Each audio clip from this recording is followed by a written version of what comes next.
Good afternoon. Here is the national news from PGI TV Current. I am Rabila Lawal. Court orders that truncate democracy will no longer be allowed. You are a drowning man, Rep Naji replies Sirika's bride.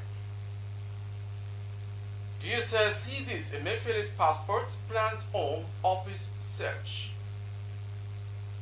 Police inspector, vigilante members and others arrested for killing.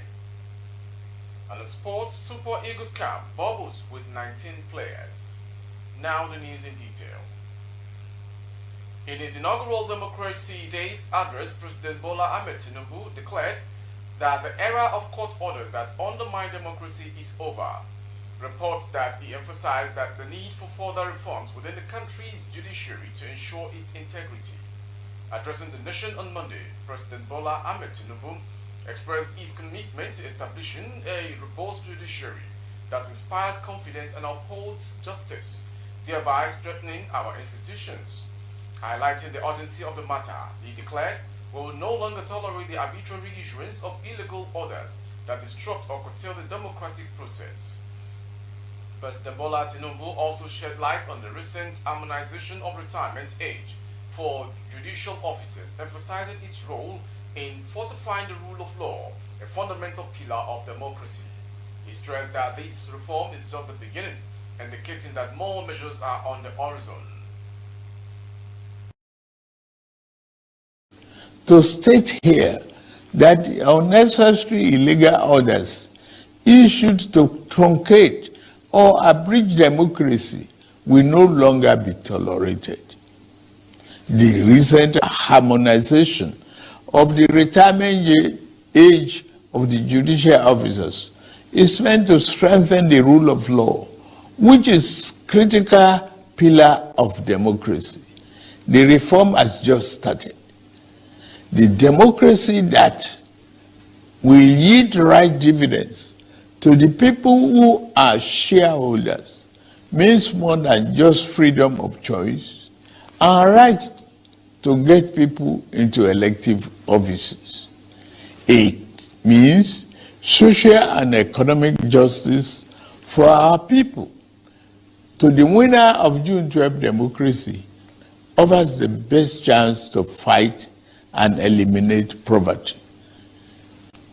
30 years ago, he christened his campaign manifesto, "Farewell to Poverty," because he was convinced that there is nothing defined about poverty. It is a man-made problem that can be eliminated with clearly thought out social and economic policies. It is for this reason that in my inauguration address,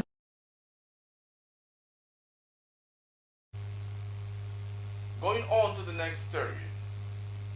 A House of Representative member, Honorable Nolim Naji, has reacted to the allegation by former Aviation Minister Ali Serika regarding Nigeria Air. At a public hearing, Naji described the controversial project as a fraud and condemned the use of an Ethiopian Airlines registered aircraft during the launch in May. On Sunday, Serika alleged that the former House Committee Chairman on Aviation asked him for 5% equity shares in the national carrier. In response, Naji called Serika a drowning man and advised him to tell citizens the truth about the contraption he sold to us as Nigeria Air. Naji recalled that his committee was inundated with petitions from stakeholders after the announcement of Ethiopian Airlines as a co-investor. The committee, he noted, requested for the evidence of the bid process and business case prepared by the Nigerian Infrastructure Concession Regulatory Commission.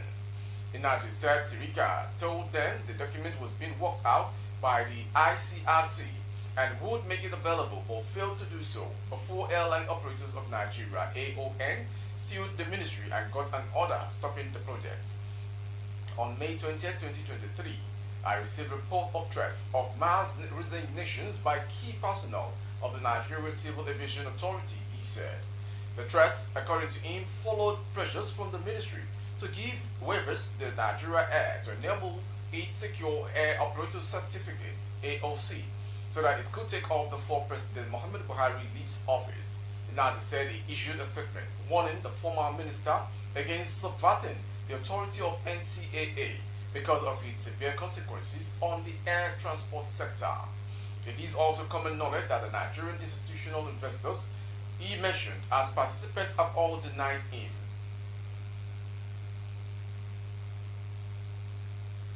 As regards the embattled suspended CBN Governor Godwin Emefiele, the Department of State Services has confiscated the passport of the suspended Central Bank Governor Godwin Emefiele.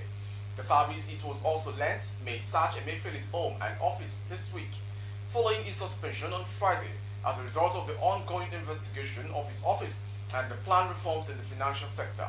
The service arrested Emefiele in Lagos and flew him to Abuja in a private jet on Sunday. The spokesperson for the service, Peter Afinaya, in a statement said Emefiele had been taken into custody and was under investigation. However, a source in the DSS on Sunday said it was standard procedure for his travel document to be seized pending the conclusion of the ongoing investigation. The source added that the office and residence of the suspended Apex Bank governor would be searched. Correspondent on ground reported that top directors of the CBN might also be invited or arrested for questioning over their roles in the administration of the Apex Bank. It was learned that the DSS might revisit the criminal charges it earlier filed against Emefiele with orders on terrorism financing and fraud. From Emefiele's story, we'll go to the next story. 14 suspects, including a police inspector and vigilante members in connection with the killing of 2 women who were accused of witchcraft in Roma community in Song local government area of Adamawa State, have been arrested. Spokesperson of the command, SP Suleiman Yahya Unguroje, who disclosed this in a statement on Sunday, June 11, 2023, said the women were stripped naked and beaten mercilessly by a mob. According to the PPRO, the suspects were arrested for a video of the mob action went viral on social media. The women were stripped naked and beaten mercilessly by the mob over the allegation of witchcraft, as a result of which 2 of them were brutally murdered. The Commissioner of Police, CP Afolabi Babatola, who expressed shock over the unprofessional conduct displayed by the said inspector, Ahmed Suleiman, as well as vigilante members, as watched in the viral video. Hyped by the unfortunate incident, the Commissioner of Police immediately deployed the Deputy Commissioner of Police, who arrested those seen maltreating and assaulting the women. From that story, we go to sports story.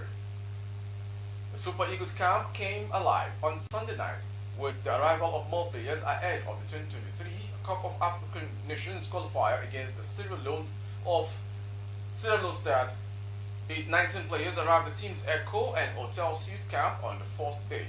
The remaining 4 players are expected to join their colleagues in camp on Monday today.